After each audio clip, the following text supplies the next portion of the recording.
Yeah, the Yankopon says so mad pa echi say. My hunu wie mu fefe. Ye hunu de chie ne ehia ye nwam se ye de anigye. Anwawa ne ahosepe.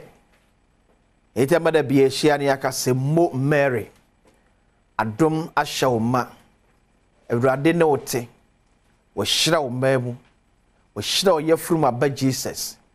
Mary kronkron nyamini bompaye maye na de bonefo say ne da eni awieye agirifo nyina je so amen me de akwasi ensi asemi de kabre na adrusen eno edi komode fa Ghana ye hye awodo ya tokontokro abetwetwe ma yankasa Ghana fo bi ya form as custom officials etu anamo bi ama santo kotoko nipa bi nam tokro edidie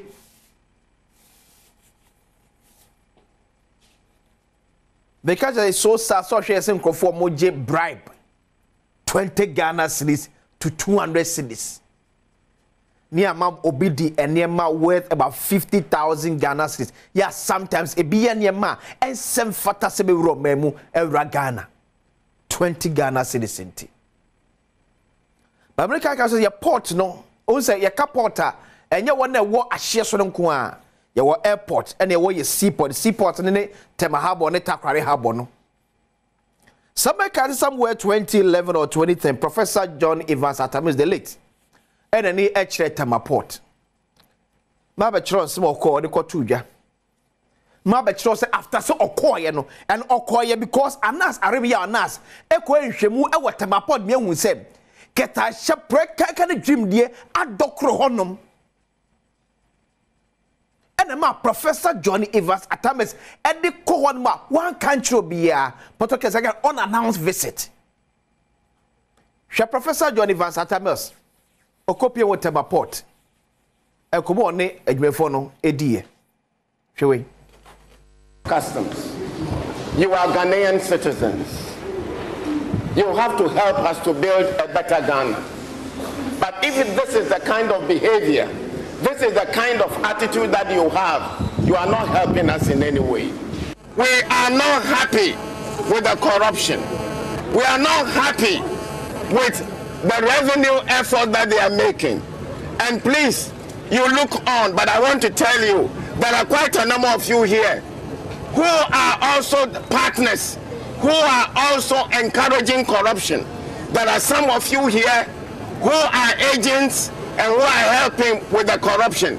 My brothers and sisters, we need the money to develop the country. We need the money to build schools for those who are going to school under trees.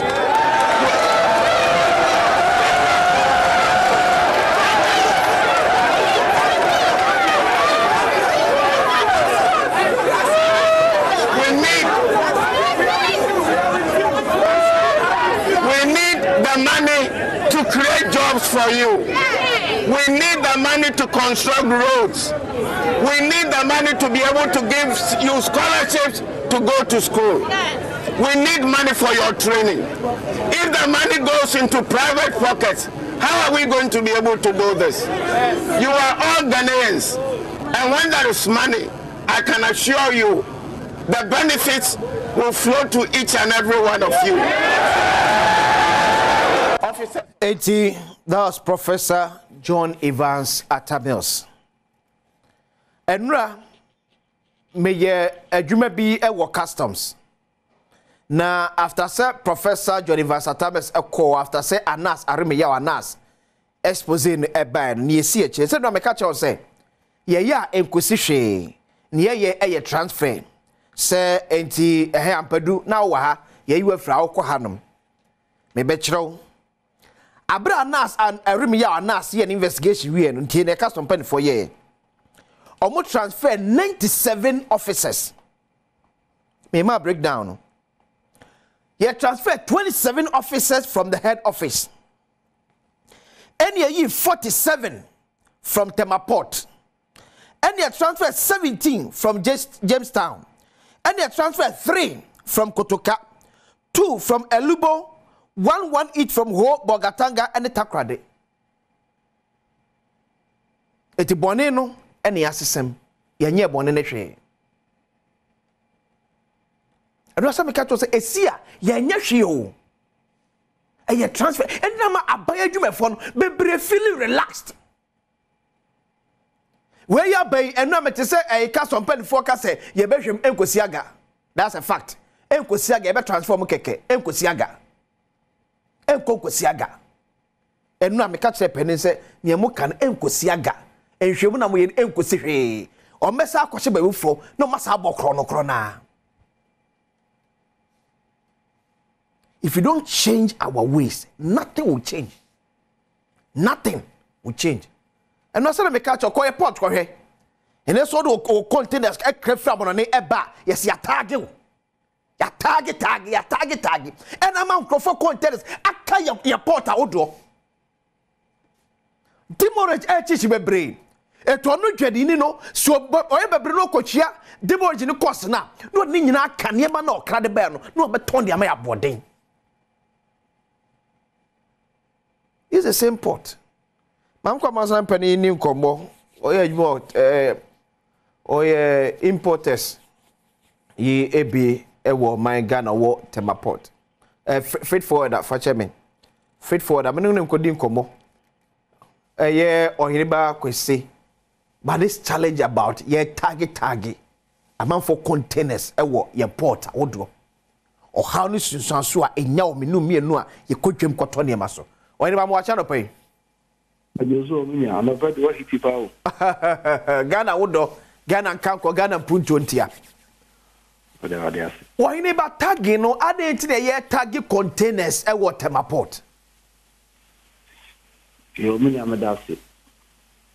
Say asam no de waka ni na kakra me de ka ho anopai ni say yemu bia adwuma ha bo ha kakra na adwuma no tam na maybe atwam na total manual na me ye enti akọ ni ma kwa befo tam ya ko ho say the way we ase edwadie kwani mu ne de say Ghana ha so etimi ma ehommeso ye port ni ekwan faso yi enema enti wo hwe aban we ebae no or the tracking system bi baya ye wo yellow, green and red say o pass o declaration as unya green pe the chance uchu asipen na ni bibia wi ko fa container na pi na ko okay so unya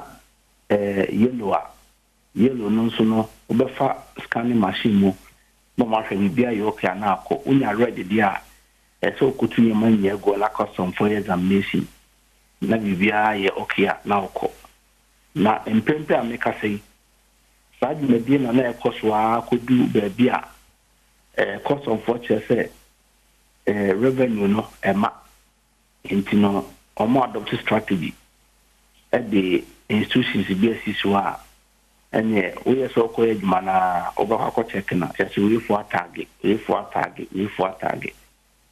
na se sanko fono so be mbe ne malibi ansa ne mano apie enti ama delays aba porto ani tamananka resepi palace no ema ne ma flow no enti se bio okay enti ya hwa dio sa delay na eba ni demorage na eche mu containers ewo port onum no sa cost no mo ye ne den and say cost ni na importer no ebefa okay no for we are no offload ama final consumers because the ban sana say Saudi 2 days na yin ma no let take you 2 weeks 2 weeks na see port one no port officials CMPS o si Ghana Port Harbour Authority almost say one warehouse into the everyday bia no obetua ehon rent and some container na any money gumu so shipping na for so be charge omudi mortgage enti no ba ko ijama se kumasi na ekwa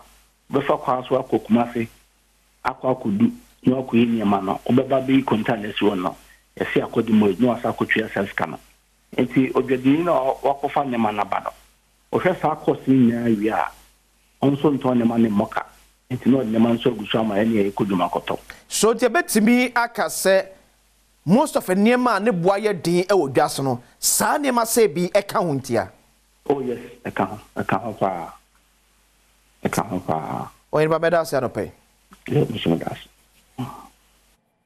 Enu asem no kenna ebia onyinia ene da ho no. Ene da nyame adu o kira no pa NCA. Ene ma bi koso NCA ora anoche. Ni ma bi ekoso NCA. Efata ekoso ni bi dwumadie yo mu AD. O kira mebo mu din. Efata ekoso ni bi dwumadie yo mu di. O kira musu mebo mu nyina mu din. But asema na me no kana nu ano ene da honom no. Bureaucracy wo Ghana eye too much as the bia da nipa wie sika o mai mu. The bia da.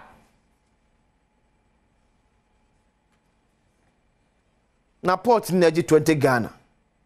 Please 45 cedis amuse bui. Ye kaport nye ye tem aport nko ane e kasem so mutirejina e boden so de sano kokoto ka international port kwa ade e tan krado do fra kwantuma bana Ghana de e na on peka kra ma boys se sika basa sa Sisa se tebe abaka because e bi nam kete bi na CA Professor University Tames Peso ewi eche 97 officials a omo kan no yes and transform ya transfer bia to bi e adwuma normal BBNC ye etu one be sua bibi de free mu because maybe sometime ye yomodia and can MPP sorry ye e ka se de tie ndisi aban eteni onye na ho kra ba asem tino bi o ya ba adwuma bi ya nipa dodo ni nyina e feel relaxed. So abeduma die Penny bi enim no ate obia cause he na manyosem boni kuma MPP so se obetia boni na won because NDC be kasa NDC tia boni na wo so obetia because MPP be kasa ene ni pa boni fo na so we mu e di ni pa boni sem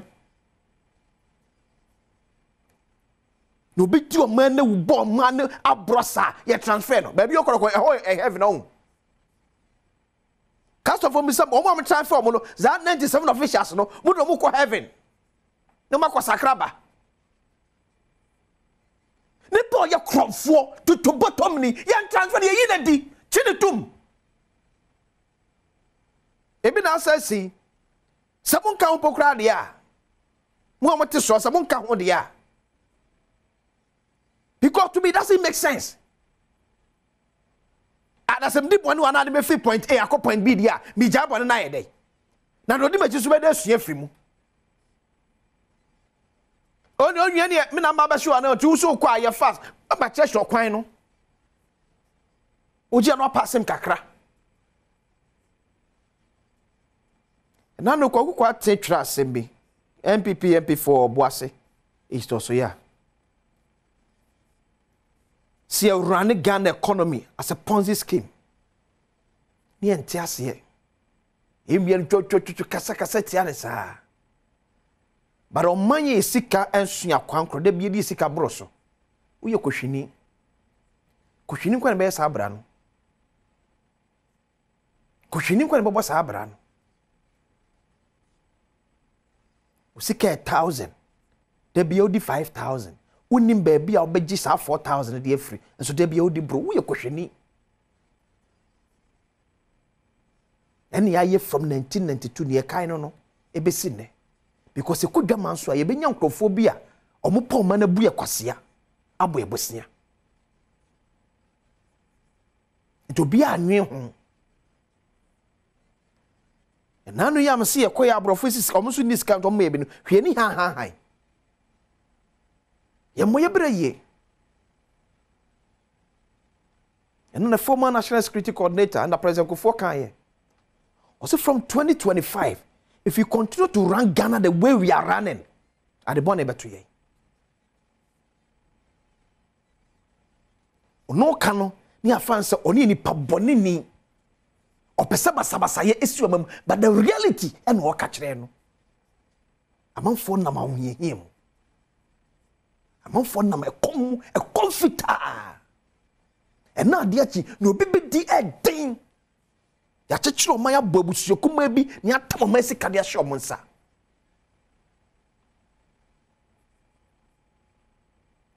omo etimi any option bia anya BPNDC and they are the same. They are the same. Your mama MFU running from 15 cities and 5 cities. They are the same. See, as you say, you soon need a banya, the youth will not stand it again. And the politician will make and I'm about 35 years. At time $100 million, $200 million say, or the top hotel. And casu we sika. But besides a Ghana for sending sa opportunity no. And obi opportunity to call amanyo semu pe. Ni ye di mu anu ewura no. Enye so bi ani bremo, but besides me se me no bi about 8 years ago, no tenasi fie. And no wo fear cantonment. To me to fear $3 million. And ya wo ya o. But man for now ba so ba be so was sitting mu to say. Ya nwi nipa ho. Ya nwi nipa ho. Ni amano fo mu ya brododo. Ya nwi nipa ho kakra. Ni nipa bedi e den. E na hwedan ka ba bi e dan ka ne nam. Obu ani ni ana afene so aso. So be any camafo. Then I force him abun bebre and will be a no raman semu. Because that seems to be the only viable business in Ghana. No be a team in Fishian watchy, a to fear $3 million and command one for be complaining. Obi actually over 30 years, assassin continue to be one crime. Who can so question you?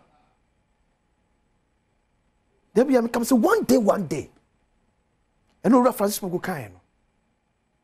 One day, a better from Ghana for. That was see a bony assistant and Mossi because of the political power. Yea, one day, a better in so. Oh, my God, something upon for the Benson to us.